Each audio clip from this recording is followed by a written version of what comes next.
వందనాలు తెలుస్తున్నానండి. అందరికీ వందనాలు. అందరం కూడా దేవుని పరిశుద్ధ పాసనలో ఆరాధనకి ఆలాపన కొరకై లేచి నిలబడదాము. దానికి ముందుగా ఒకరికొకరు ప్రేమపూర్వకంగా వందనాలు చెప్పుకోండి. సంఘ బిడ్డలందరూ కూడా దేవుని కృప మీకు తోడేయుడును గాక. అందరం లేచి నిలబడదాము. ఆరాధన గీత ఏ పాట? సిల్వలో పడదామా? సిల్వలో నాకై కార్చెను యేసు రక్తం పాట పాడదాము. అందరూ ఏకీపించాలని, మీ వెనక వచ్చే వాళ్ళకి చోటు ఉంచాలని, అలాగే డిస్టెన్స్ నుంచి కూర్చోవాలని పురుపేట మనం చేస్తూ ఉన్నాం. స్తోత్రాలు చెల్లిద్దాము. హల్లెలూయా, హల్లెలూయా, హల్లెలూయా, హల్లెలూయా, హల్లెలూయా, హల్లెలూయా, హల్లెలూయా, హల్లెలూయా, హల్లెలూయా, హల్లెలూయా, హల్లెలూయా, హల్లెలూయా, హల్లెలూయా. స్తోత్రం, స్తోత్రం, స్తోత్రం, స్తోత్రం, స్తోత్రం, స్తోత్రం. హల్లెలూయా, హల్లెలూయా, హల్లెలూయా. సిల్వలో నాకై కార్చెను యేసు రక్తము, సిల్వలో నాకై కార్చెను యేసు రక్తము, శిలనైన నన్ను మార్చెను యేసు రక్తము, శిలనైన నన్ను మార్చెను యేసు రక్తము, యేసు రక్తము, ప్రభు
ఉదయకాలం ధ్యానం కొరకై పరిశుద్ధ గ్రంథం నుంచి దయతో చూడాలని పొరుపేట నేను మీకు జ్ఞాపకం చేస్తూ ఉన్నాను.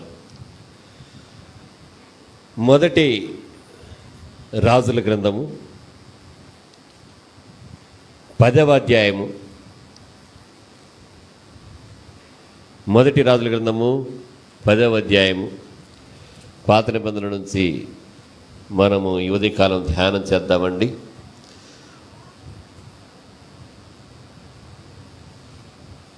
4 అలాగే 7 వరకు చదువుకుందామండి. 8 కూడా అవునండి. షేబరాణి సొలొమోను యొక్క జ్ఞానమును, అతడు కట్టించిన మందిరమును, అతని బల్ల మీదున్న భోజన ద్రవ్యములను, అతని సేవకులు కూర్చుండి పీఠములను, అతని ఉపచారులు కనిపెట్టుటను, వారి వస్త్రములను, అతనికి గిన్నె అందించువారిని, యెహోవా మందిరమందు అతడు అర్పించు దహన బలులను చూచి విస్మయమొందినదై రాజుతో ఇట్లనెను, నీ కార్యములను గూర్చియు జ్ఞానమును గూర్చియు నా దేశమందు నేను వినిన మాట నిజమే. అయినను నేను వచ్చి కనులారా చూడకమునుపు ఆ మాటలను నమ్మకయుంటిని. ఉన్నదానిలో సగమైనను నాతో చెప్పబడలేదని ఇప్పుడు నేను తెలుసుకొనుచున్నాను. నీ జ్ఞానమును నీ భాగ్యమును నేను వినిన దానిని బహుగా మించినవి. నీ జనులు భాగ్యవంతులు, నీ ముందర ఎల్లప్పుడూ నిలిచి నీ జ్ఞానవచనములను వినుచుండు నీ సేవకులను భాగ్యవంతులు. చదవండి లేఖన భాగాన్ని బట్టి ప్రార్థన చేసుకుందాం. సర్వశక్తి గల దేవా, స్తోత్రహుడా, ఘనుడా, పరిశుద్ధుడా, చదవండి లేఖన భాగం కొరకు నీకు స్తోత్రం నాయన. శేవదేశపురాని తండ్రి తాను ఇథియోపియా దేశమందు దేవా తన రాజ్యమును పరిపాలన చేయుచుండగా నాయన సొలొమోనును తండ్రి నీ ప్రజలైన ఇశ్రాయేలుపై మీరు నిలబెట్టి ఉన్నారు తండ్రి.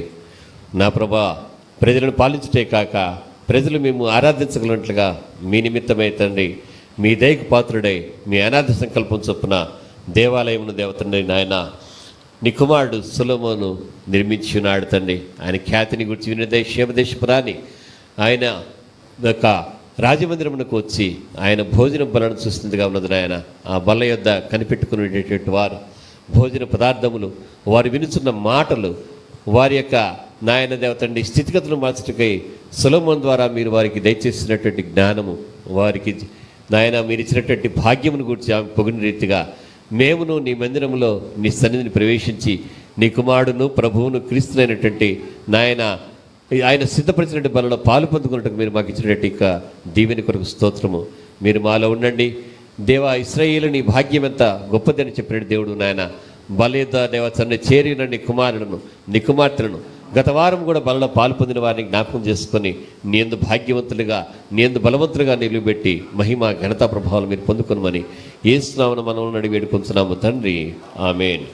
ఈ ఉదయ కాలము బలను గూర్చి నేను మాట్లాడవలనని ఉద్దేశించి ఉన్నాను. దేవునికి స్తోత్రిద్దాం. ఏం చెప్పండి? బల్ల, లార్డ్స్ టేబుల్ అని ఆంగ్లంలో అంటారు. మనమేమంటామంటే చెప్పండి అందరూ కూడా ప్రభువు బల్ల అంటాం. దేవునికి స్తోత్రిద్దాం. ప్రభువు బల్ల ఆరాధనకు వచ్చేటటువంటి వారు చెప్పేటటువంటి మాట ఏంటంటే బల్ల ఆరాధనలో పాలు పొందుట, అలాగే బల్లను సమీపించుట. దేవునికి స్తోత్రాన్ని తీరుద్దాం. ఏం చెప్పండి? బల్లను సమీపించుట. ఈ యొక్క బల్ల మొట్టమొదటిగా ఎక్కడ చేయబడిందంటే ప్రత్యక్ష గుడారమందు చేయబడింది. దేవునికి స్తోత్రం. దేనిని బట్టి చేయబడిందనగా మోషేకి దేవుడిచ్చిన ఆజ్ఞని బట్టి పరలోకమందు ప్రత్యక్ష గుడారమునకు మాదిరిగా ఉన్నటువంటి ఆ యొక్క ఉపకరణాలని దేవుడు మోషేకి ఆయన ప్రత్యక్షత ద్వారా చూపిన దాన్ని బట్టి తాను దేవుని నుంచి చూచిన దానిని దేవుడు చెప్పిన విధంగా మోషే వాటిని పురమాయించి చేయించాడు. దేవునికి స్తోత్రం చెల్లిద్దామండి, స్తోత్రం చేద్దామండి. అంటే బల్ల అనేది ఎప్పుడు కూడా మనం చేసుకోకూడదు, కానీ దేవుని మాటను బట్టి సిద్ధపరిచేదిగా ఉండాలి. ఎలా ఉండాలి చెప్పండి అమ్మా? పిల్లల్ని మనమే మన ఇష్ట ప్రకారం కంటామా? దేవుడిచ్చిన పిల్లల్ని మనం కంటామా? నాకు మగపిల్లడు కావాలనుకొని వచ్చే కాన్పులో మగపిల్లల్ని కానీ తల్లులు ఉన్నారా? మా ఆవిడ ఈసారి ఆడపిల్లల్ని గంట చూడని ఆడపిల్లని పొందే తండ్రులు ఉన్నారా? దేవుడు ఇస్తాడు. ఎవరిస్తారు చెప్పండి? దేవుడు ఇస్తాడు. అలాగే ఆత్మీయ జీవితంలో కూడా పిల్లలను ఎలాగైతే దేవుడు ఇచ్చాడో, ఆత్మీయ జీవితంలో కూడా మన కొరకు మనం సమీపించి పాలు పొందడానికి ఒక బలను దేవుడు సిద్ధం చేశాడు. దేవునికి స్తోత్రం.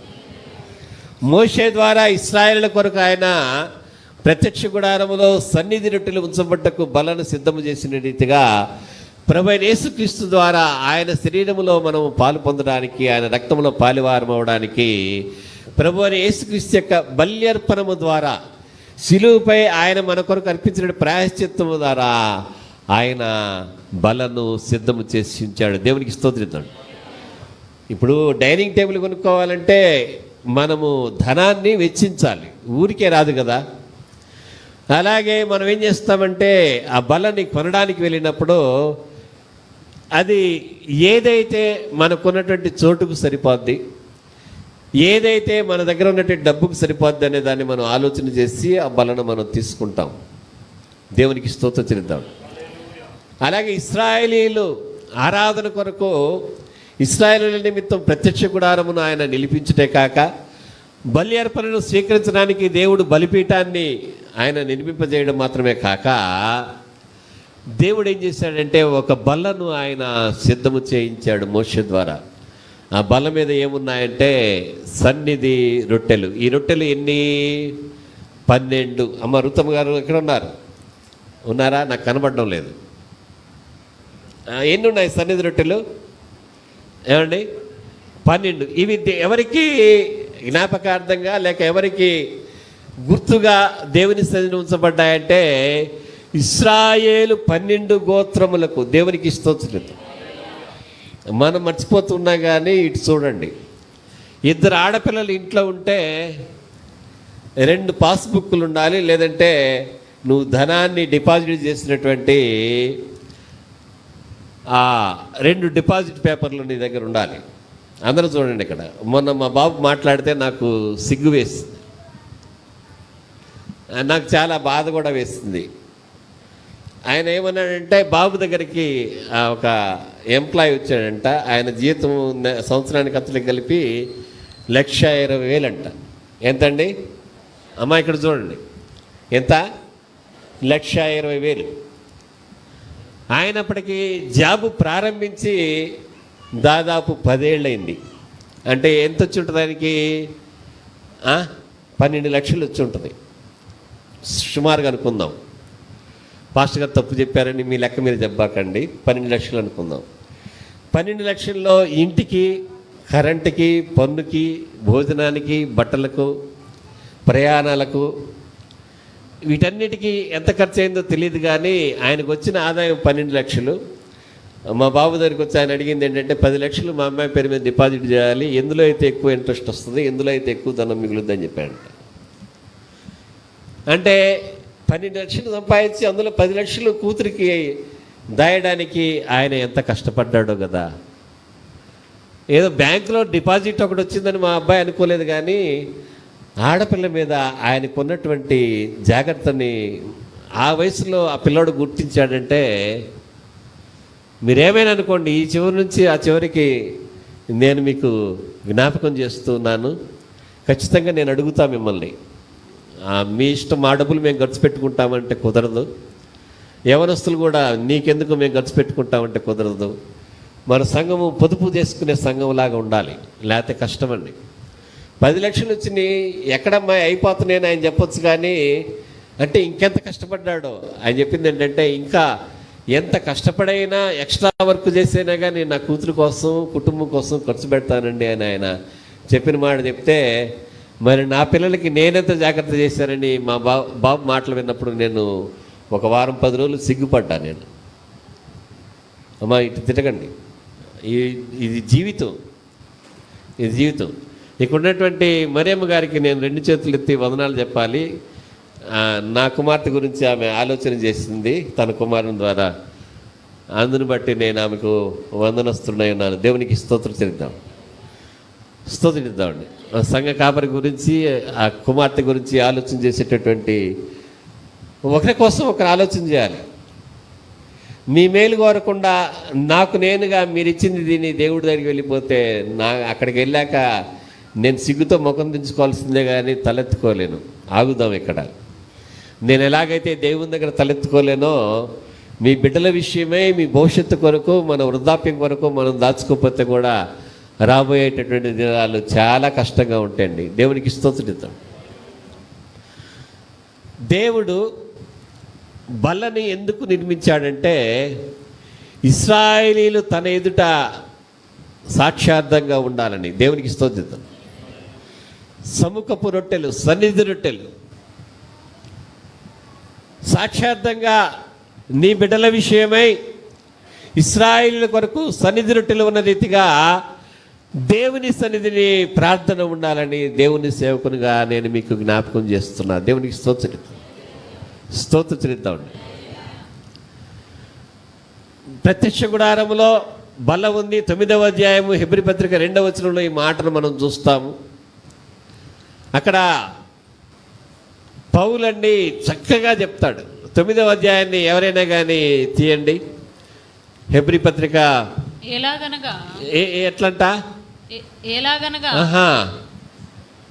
దేవుడు ఒక సిస్టాన్ని, a system has been established by God himself. He showed it to Moses. ఏమండి, ఆ బలని, ఆ టేబుల్ని ఎలాగ నిర్మించాలో దానిని మోషేకు ఆయన కనపరిచాడు. నీ కుటుంబాన్ని ఎలా నడపాలో, పిల్లలు పెరిగి పెద్దవడం కాదు కానీ వాళ్ళు ఎలా పెరగాలని దేవుడు చెప్పాడంటే దేవుడు చూపిన మాదిరిలో వాళ్ళు పెరగాలి. దేవునికి స్తోత్రిద్దామండి. అందుకే మనం చూస్తే 128వ కీర్తనలో రాయబడినటువంటి మాట మీరు జ్ఞాపకం చేసుకోవాలని ప్రభుపేట నేను మీకు జ్ఞాపకం చేస్తున్నా. అక్కడ మన ఇంటి బల్ల ఉంది. ఏమండి, 2వ సమూయేలు గ్రంథము 9వ అధ్యాయం 10వ వచనంలో నా బల్ల అంటాడు దావీదు. ఏం చెప్పండి, గట్టిగా చెప్పండి అమ్మా, నా బల్ల. ఇప్పుడు ఇంటింటికి, ఇంటిలో 2కి 3కి ఉంటుంది ఏంటంటే నా మోబంట, నా ట్యాబు, ఇంకా ఏంటి నా laptop. It is mine, you know. నా ల్యాప్టాప్, నా మెమొరీ కార్డు. నీ బల్ల ఉందండి, చూపెట్టి చూద్దాం. ఎంతమంది బలని సిద్ధం చేసి దేవునికి స్తోత్రిద్దాం. ఇప్పుడు ఇంటికి కొడుకు వచ్చి రాత్రంతా బయట పడుకుంటే, నాయన బయట ఎందుకు పడుకుంటారో, లోపలికి రా నాయన, ఆడు అలిగి పడుకున్నాడు అనుకుందాం అని బతిలాడతారు. ఆడు గుడికి రాకుండా ఊళ్ళు పట్టుకొని తిరుగుతుంటే ఆయన కోప్పడే పని లేదు, కొట్టే పని లేదు. పాస్టర్ గారు చెప్తే ఆయన అంత గొప్ప బుద్ధిమంతుడా ఏంటి, ఇచ్చిన డబ్బులు పుచ్చుకొని ప్రసంగాలు చేసుకోమను. ఎంత ధైర్యం నీకు ఆ మాట అనడానికి. ఎట్ట బాగుపడతాడు ఆడు అలిగి పడుకుంటే, తినకుండాంటే నాయనా నాయనా నాయనా. ఆడు బైబిల్ చదవకపోతే ఏమనుకోవద్దు. కానీ ఇదివరకు ఏముండే అంటే చింతపండు తరతరాలుగా వాడుతూ ఉన్నాం కదా. చింతపండు వల్ల ప్రయోజనం ఏంటంటే నడుముకి బలం. దేవునికి స్తోత్రిద్దాం. చింతభరితులు ఉండేవి ఇదివరకు. ఆ భరితులు ఎవరి చేతిలో ఉండేయంటే మాస్టర్ చేతిలో ఉండేవి. ఎప్పుడైతే చింతభరితే మాస్టర్ చేతి నుంచి తీసేశారో, ఏమండి, ఒక ఆయన అంటాడు ఇక్కడ మెట్ల మీద నిలబడి, అబ్బా అవును మేము చూడలేకపోతున్నాము, ఆడి కళ్ళు పోతాయేమో దరిద్రుడి. ఎందుకని నీ పిల్లలకి విద్యను అభ్యసించి చేసే గురువుని నువ్వు చూడలేకపోతున్నావు అంటే నీ కళ్ళు ఉన్నాయి ఎందుకు, లేకపోయినా ఎందుకు? కలెక్టర్ గారు వాళ్ళ అబ్బాయికి వాళ్ళ అమ్మాయికి ఆయనే విద్య చెప్పుకుంటాడా, స్కూల్లో చేరుస్తాడా? మనం వెళ్ళి పోట్లాడతాం కానీ గ్రెస్ట్ మిస్తోనూ లేదంటే ఫ్యూచర్ పాత్ స్కూల్లోనూ కలెక్టర్ గారు ఎప్పుడు పోట్లాడు. మనకు పౌరుషం ఎక్కువ, కలెక్టర్ గారి పౌరుషం తక్కువ, అది తేడా. కొంచెం మార్చుకుంటే మంచిది, పిల్లలు బాగుపడతారు. ఇదివరకు ఇంట్లో బెత్తం ఉండేది, బైబిల్లో కూడా ఉంది అది. బైబిల్ ఏమంటుందంటే బెత్తము వాడని వాడు, చెప్పండి. ఆహా, బెత్తము వాడని వాడు మనం వాడితేనేగా మనకు గుర్తుండడానికి, తన కుమారునికి విరోధి. ఎప్పుడన్నా నాన్న కొడితే ఎలా ఉంటుంది నాన్న? ఈయనకేం పని లేదు అసలు, ఎందుకు వచ్చాడు ఈరోజు తొందరగా? అసలు అమ్మ అయితే అసలు కొట్టడం ఎప్పుడో మానేసింది. స్తోత్రిద్దాం.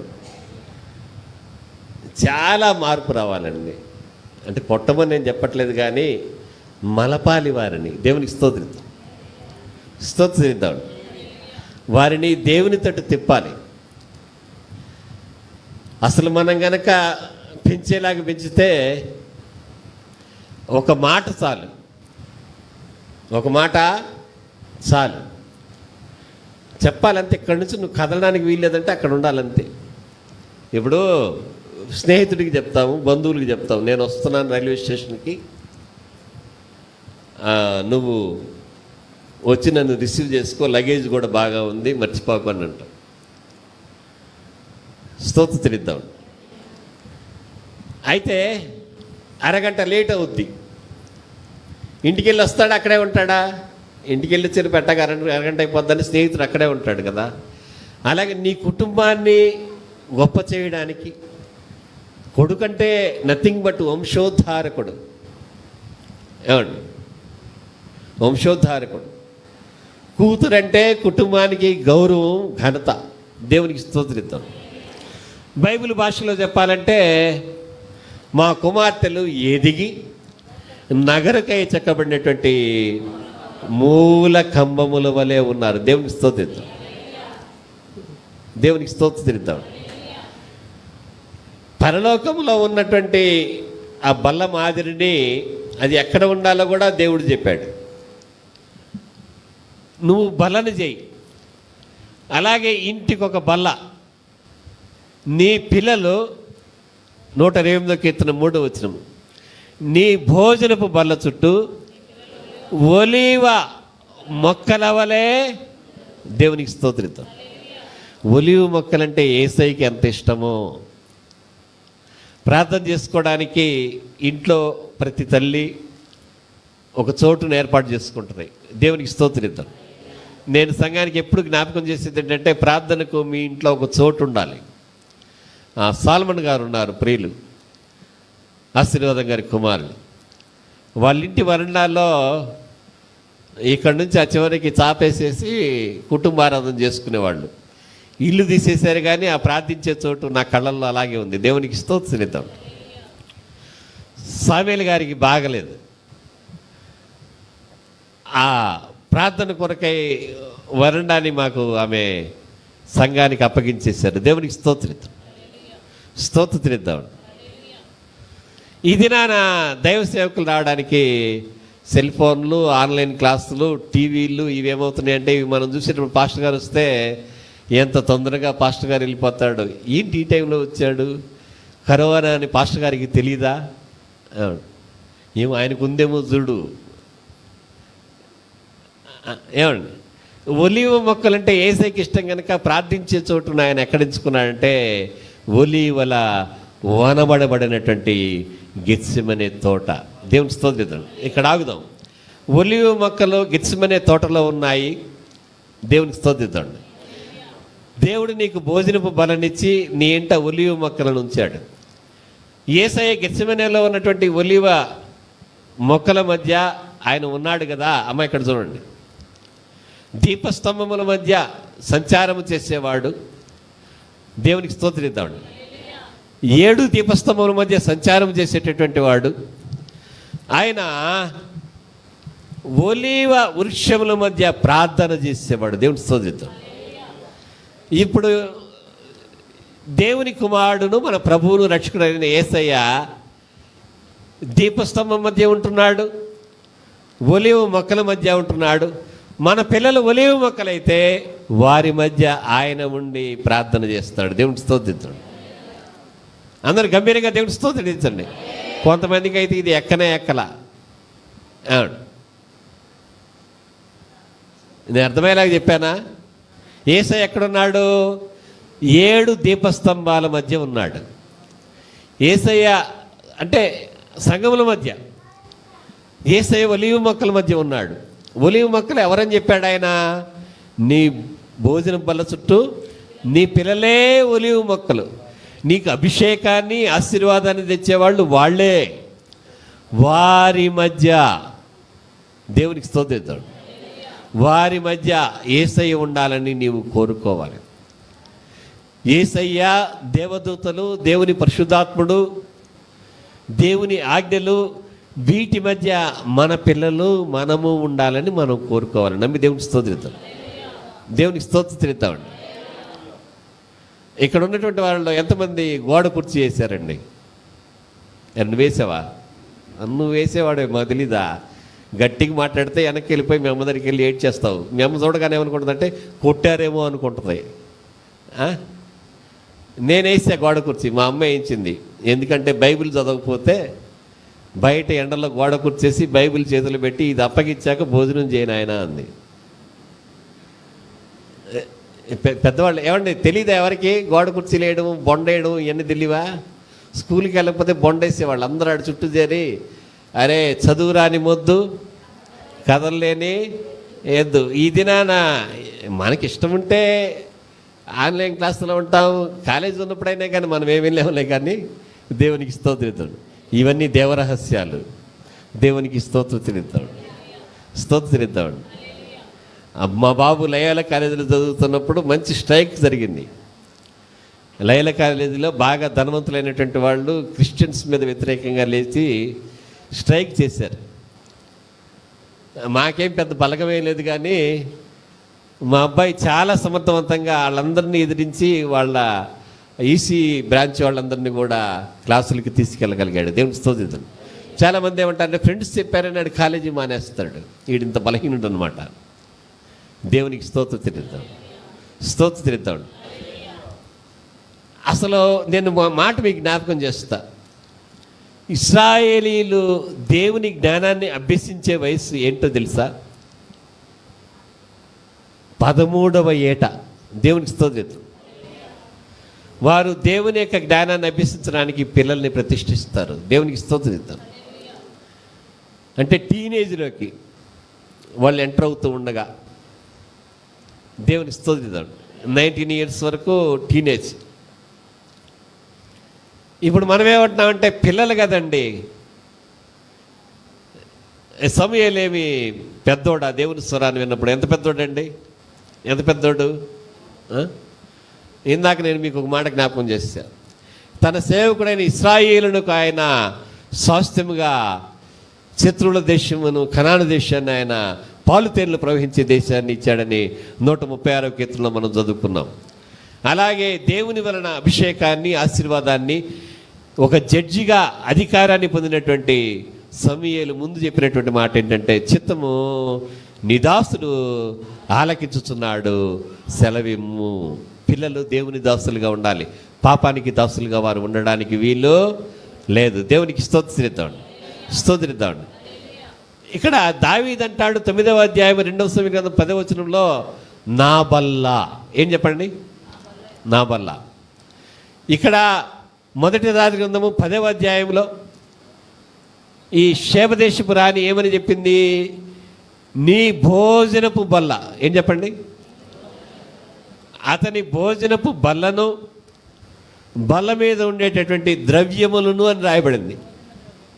భోజన అతని బల్ల, అలాగే అక్కడ ఉన్నటువంటి ద్రవ్యములు. దేవునికి స్తోత్రిద్దాం. వాటిని చూడగానే రాని కదా, ఆమెకు తెలుసు కదా. ఎందుకని భోజనపు బల్ల దగ్గర సొలొమోను ఆమెనంత ఆకర్షించాడు? అసలు నీ చుట్టూ ఉండేవాళ్ళు నీ దగ్గర ఉండి నీ మాటలు వినేటటువంటి నీ జనులు భాగ్యవంతులు. దేవునికి స్తోత్రం. భాగ్యవంతులు అంటే భోజన సమయమందు దేవుణ్ణి సొలొమోను జ్ఞాపకం చేసుకోవడాన్ని బట్టి ఆ భోజనపు బలలో ఎంత దీవెన ఉందో అన్యురాలైనటువంటి శేబదేశపురానికి తెలియవచ్చింది. దేవునికి స్తోత్రం. సొలొమోను ప్రసంగి గ్రంథాన్ని రాస్తూ అంటాడు, జీవితంలో మనకు కావాల్సింది ఏమీ కూడా లేదు, దేవుని సెలవును బట్టి భోజనం చేసి భార్యాబిడ్డలతో సంతుష్టిగా ఉంటే నీ బ్రతుకులో నీకు అంతకంటే కూడా పాలు ఏమీ కూడా లేదు. ఒకసారి ఆలోచన చేయండి. భోజనాన్ని చేసేటప్పుడు పిల్లలు ప్రార్థన చేస్తున్నారా లేదా? ఒకసారి నేను భోజనానికి కూర్చున్నా, మా చెల్లి కొడుకు కూడా కూర్చున్నాడు, అందరం కూర్చున్నాము. నేను ప్రార్థన చేసుకున్నా, పిల్లలు మీరు ప్రార్థన చేయండి అన్నా, వాడు ప్రార్థన చేశారు. భోజనం చేస్తుంటే వాడు లేచి చప్పట్లు కొడతా మామయ్య ప్రార్థన చేసుకోలేదని నన్ను చూపెట్టి పట్టించేసాడు వాడు. అంటే వాడు నేను చేసింది చూడలా.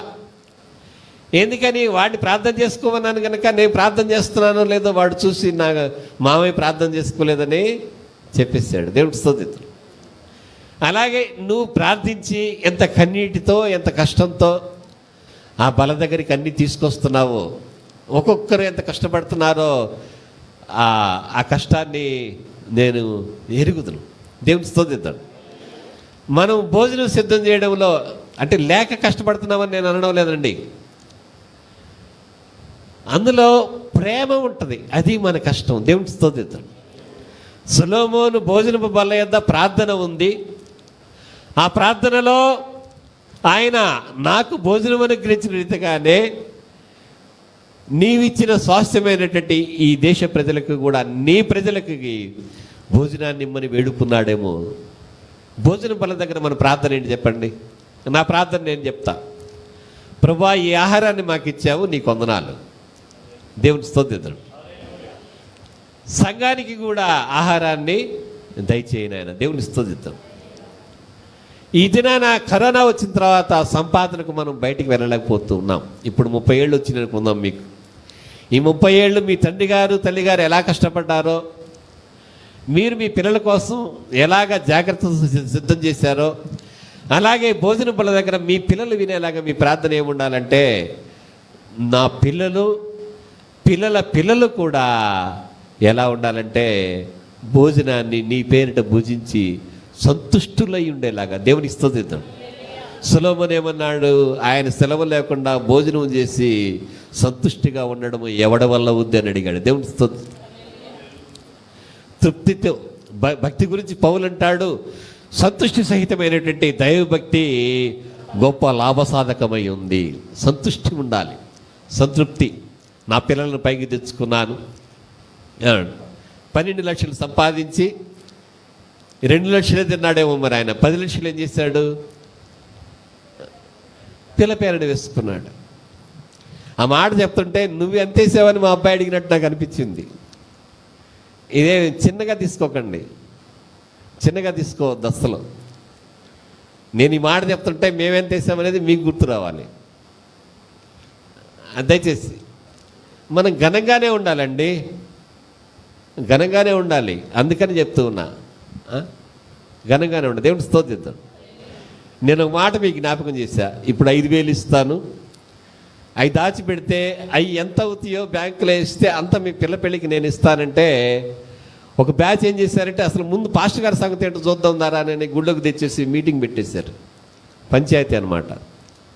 పాస్టర్ గారు చేసే పనులు ఏంటో అవి వాళ్ళకి లెక్క రాలా. ఇప్పుడు 5,000 వేసుకో బ్యాంకులో, అది ఎంత అయితే అంత నేను ఇస్తా, వేసి చూపెట్టాలి. 10 ఏళ్ళు అయిన తర్వాత ఇదిగోండి నేను రికరింగ్ డిపాజిట్లో వేసా, ఈ ₹1,00,000 1,00,000 ఇవ్వండి అని అడగాలి. అది కానీ ఎంతసేపు మీరు నాతో గొడవ, నేను మీతో గొడవపడా, మీ భర్త గారు మీతో, మీరు మీ భర్తతో, మీ పిల్లలు మీతో, ఎలాగిదంతా కూడా బల చేయాలంటే ఎక్కడ చేయాలంట? ఇక్కడే చేయాలి. ఏం చూసి చేయాలి? మోషే పరలోకమందు దేవుడు చూపెట్టేటువంటి మాదిరి చొప్పున. అలాగే మన ఆత్మీయ జీవితం కూడా మనకంటే ముందున్నటువంటి మన పితరుల యొక్క మాదిరి చొప్పున దేవుడు స్తుతిద్దాం, స్తుతిద్దామండి. ఆ మాదిరి నీకు ఇష్ట ప్రకారం నువ్వు బల చేసుకోవడానికి, నీ ఇష్ట ప్రకారం నువ్వు బలంలోకి రావడానికి వీలు లేదు. ఒక మాదిరి ఇక్కడ ఉంది, ఒక మాదిరి ఇక్కడ ఉంది. దాని ప్రకారము నీవు చేయాలని ప్రభుపేట వినయంగా నేను మనవి చేస్తున్నాను. దేవుని స్తుతిద్దాం. నీ బల్ల యొద్ద అది అక్కడ ప్రార్థన ఎలా ఉందంటే, ఈ ప్రజలు అసలు ప్రజలను ఏలడానికి ముందే గిబియోనులో ఏమని ప్రార్థన చేశాడంటే, ప్రజలు ఎలా ఉన్నారంట, లెక్కకు మిక్కిలిగా ఉన్నటువంటి ఈ ప్రజలను పరిపాలించడానికి నా జ్ఞానము సరిపోదు. ఇక్కడ ఆగుదామండి. మనం ఎప్పుడైనా కానీ నా పిల్లల్ని పెంచడానికి నా బలగం కానీ, నా జ్ఞానం కానీ, నా ధనం కానీ సరిపోదని దేవుని దగ్గర ఒప్పుకున్నామా? నా ప్రార్థనలు ప్రసంగాలు వేరుగా ఉంటాయి. నిజంగా అడిగామా దేవుణ్ణి, నా శక్తి చాలట్లేదయ్యా, నా శక్తి చాలట్లా. ఆయన 3 ఖండాల్లో ప్రయాణం చేశాడు. ఎవరో పౌలు ఏమన్నాడంటే, నేను బలహీనుండి అన్నాడు. దేవుని దగ్గర ఒప్పుకున్నాడు. దేవుని దగ్గర ఒప్పుకున్నాడు. అప్పుడు దేవుడు ఏమన్నాడంటే, బలహీనతల్లోనే నా శక్తి పరిపూర్ణమవుతుంది. నువ్వెప్పుడు బలహీనుడవో అప్పుడే నీవు, ఈ కరోనా వల్ల కానీ దేని వల్ల కానీ ఆర్థికంగా మనం బలహీనులమయ్యాము. ఈ బలహీనతను దేవుని దగ్గర మనం ఒప్పుకోవాలి. అలాగే అన్నీ సమకూర్చుకోవడానికి, ఇంట్లో ప్రేమను సమకూర్చుకోవడానికి, ఇంట్లో అన్నీ, నేను పెద్దవాడిని అయిపోయాయి కదా, మీ అందరికంటే నేను పెద్దవాడిని అనుకుందాము. నేనేం ఆలోచిస్తానంటే, నేను చచ్చిపోయిన తర్వాత నా పిల్లలు మా నాన్న నన్ను ప్రేమించాడని చెప్పుకుంటారా లేదా అనేది ఇప్పుడు ఆలోచిస్తూ ఉన్నా.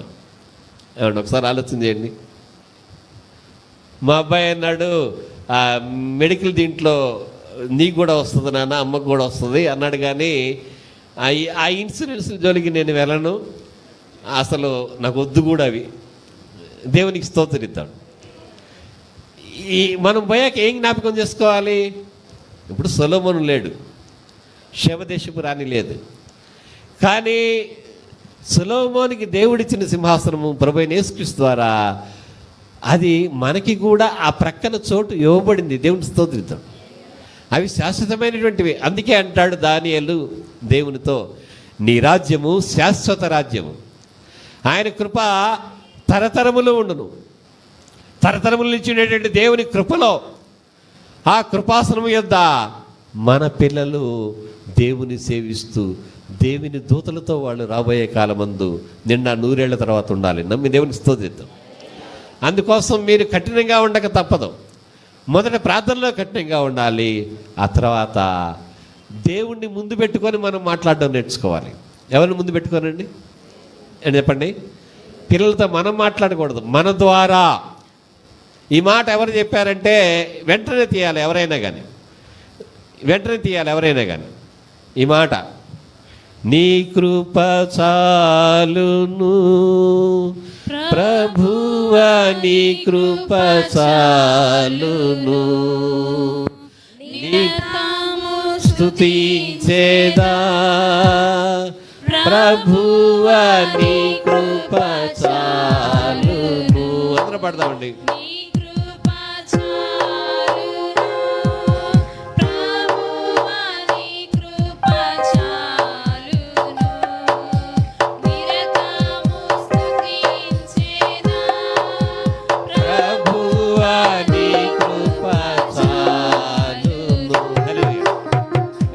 సమూయేలు గ్రంథము 23వ అధ్యాయము 2వ వచనము మనం చదవాలని ప్రభుపేట నేను మీకు జ్ఞాపకం చేస్తూ ఉన్నా. 2వ సమూయేలు గ్రంథము 23వ అధ్యాయము, యెహోవా ఆత్మ నా ద్వారా పలుకుచున్నాడు. అది అండర్లైన్ చేసుకోండి. నీ ఇంటిలో, నీ పనిలో నీవు దేవుని కొరకు, దావీదు సొలొమోను కొరకు రాజ్యాన్ని పోగు చేసి పెట్టడమే కాదు, సిద్ధం చేసి ఉంచడమే కాదు, సింహాసనాన్ని సిద్ధం చేయడం మాత్రమే కాదు, దేవుని మందిరము కొరకు ఆయన ఏం చేశాడంటే కావలసిన వాటన్నిటి కూడా సిద్ధము చేసి ఉంచాడు. దేవుడికి స్తోత్రం చేద్దామండి. హిందువులు ఈ దినాన మాట్లాడే మాట ఏంటంటే, దశంభాగాలు పాస్టర్లకు ఎందుకు ఇవ్వాలి, మరి నువ్వు తిరుపతికి వెళ్ళి హుండీలో డబ్బులు ఎందుకు వేస్తున్నావు, ఇది అడగం మనం. అది వినగానే నిజమేనే, నిజమేనే,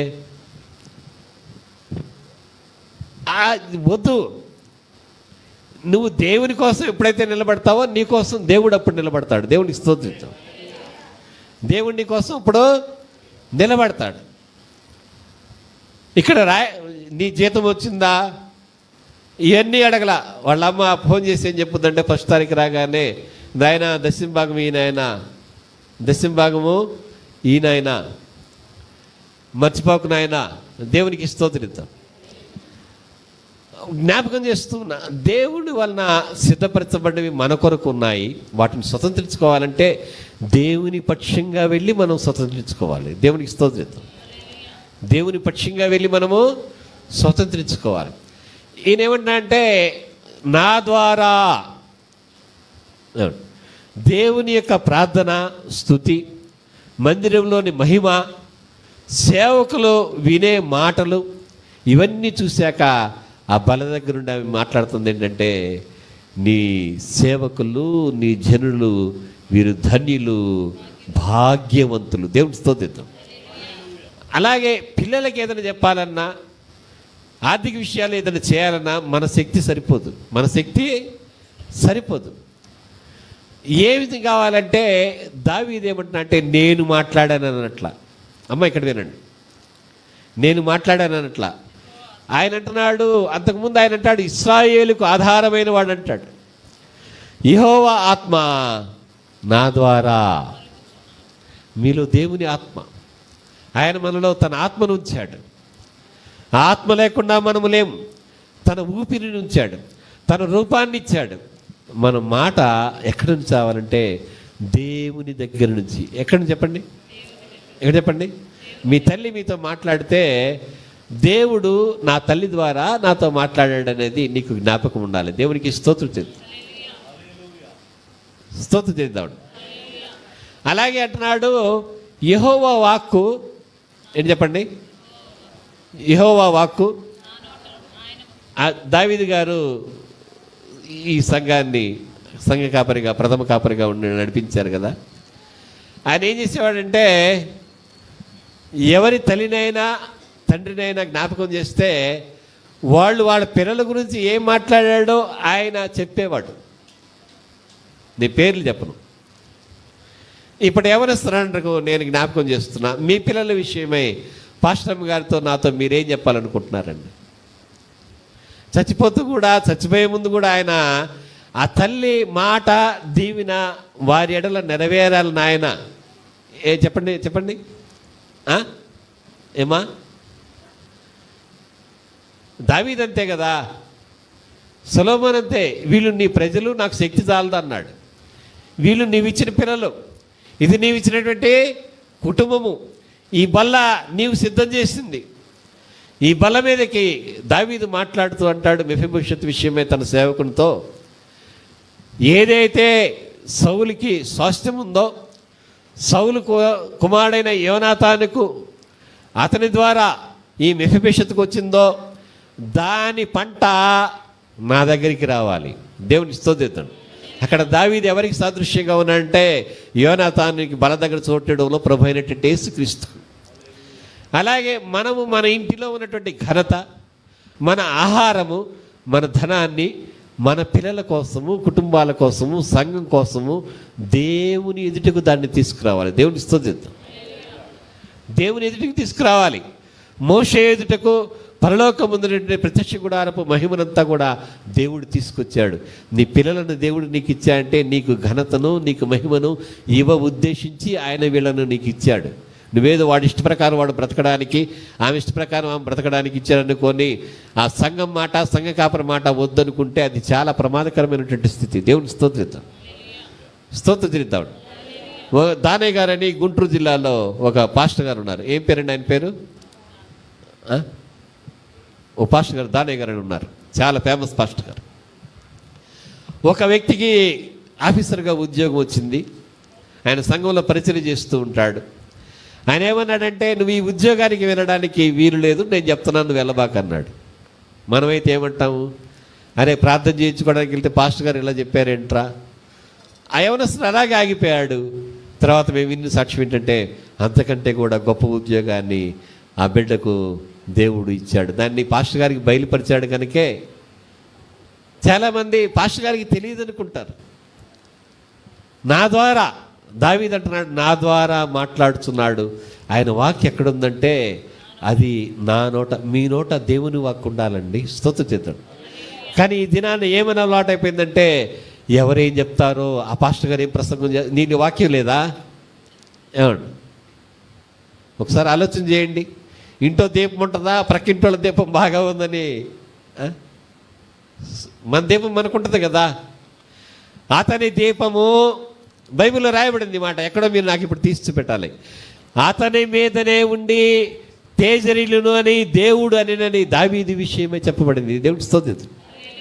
అతని కిరీటము అతని మీదనే ఉండి తేజరిలును.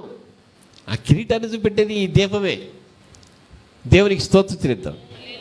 నీ పిల్లలు దేవుని వలన నీకు అనుగ్రహింపబడ్డారు. ఈ బల్ల దేవుడు చూపిన మాదిరి చొప్పున ప్రాణాలు పెట్టి యేసయ్య మన కొరకు దీనిని ఆయన సిద్ధము చేస్తున్నాడు. దేవునికి స్తోత్రం. గత వారం నేను ఆ కొత్త వచ్చిన విశ్వాసుల దగ్గరికి వెళ్ళినప్పుడు వాళ్ళకి ఏమని చెప్పానంటే, పోయిన శనివారం రేపు వారం వాన లేకపోతే నేను మీ దగ్గరికి వస్తా. తుఫాన్ అన్నారు కనుక రేపు వాన ఉంటే కొంచెం కష్టం బల్ల ఇవ్వడం.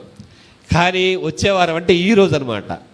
వాన ఉన్నా కానీ ప్రభు బలలో మీరు పాలు పొందడానికి సిద్ధంగా ఉండండి, నేను మీ మధ్యకు వస్తా. కాసేపాకి వాన వచ్చినా కానీ నేను ఖచ్చితంగా వెళ్తా. స్తోత్రిద్దాడు. ఒకవేళ తడిచినా కానీ రేపు నాకు జలుబు చేయదు, మీ ముందుకి వచ్చి నిలబడతా. దేవుని స్తోత్రిద్దాం. అది మనము ఇచ్చిన మాటను తప్పకూడదండి. ఈ ఉదయకాలం మనం ముగిస్తూ ఉన్న వాక్యోపదేశాన్ని ముందుకు వెళ్ళాలని నేను కోరుకోవడం లేదు. మోషేని దేవుడు బలను సిద్ధం చేయమని చెప్పాడు. స్తోత్రం చేద్దండి. ఆ బల యొక్క నిజ రూపం ఎక్కడ ఉందంటే పరలోకము నుంచి మోషేకు చూపు పెట్టబడింది.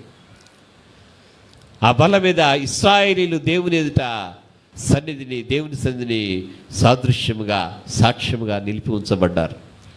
అలాగే నీ బల ఎదుట నీ పిల్లలను దేవుడిచ్చినటువంటి దీవెనకు సాక్ష్యంగా నువ్వు నిలబెట్టుకోవాలి.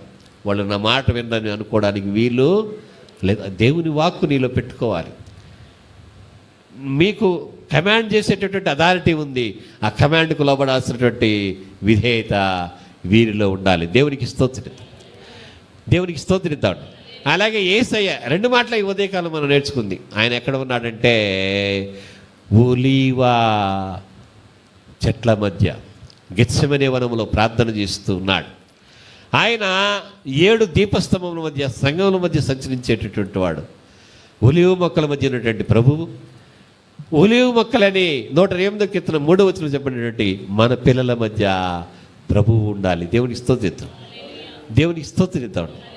అలాగూ మనము మన పిల్లలను దేవుని తట్టు తిప్పి బలలో పాలు పొంది ఆ బల నుంచి వచ్చేటటువంటి దీవెన. మెఫీబోషెతుకి ఏమని చెప్తున్నా అంటే, తీసుకొని రాబడిన పంట నా ఉపకారాన్ని బట్టి నీవు చేసిన ఉపకారములకు నేనేమి చెల్లిస్తా. నీ మందిరములో ఇశ్రాయేలు ప్రజలందరి ఎదుట నా మొక్కుబడులు నేను చెల్లిస్తా. ఇది 116వ కీర్తనలో ఉన్నటువంటి మాట. మన పిల్లలతో కలిసి దేవునికి మనము వందనస్తులమై సాక్ష్యం చెప్పేదిగా మన కుటుంబాలను వర్ధిల్లి బిడ్డల జీవితాలు కూడా దేవుని దీవెని చేత ఆశీర్వాదం పొందుకోవాలని కోరుకుంటూ ఈ మాటలు ముగిస్తున్నాను. దేవుడి మాటలు మన వెనుకల్లో దీవించునుగాక.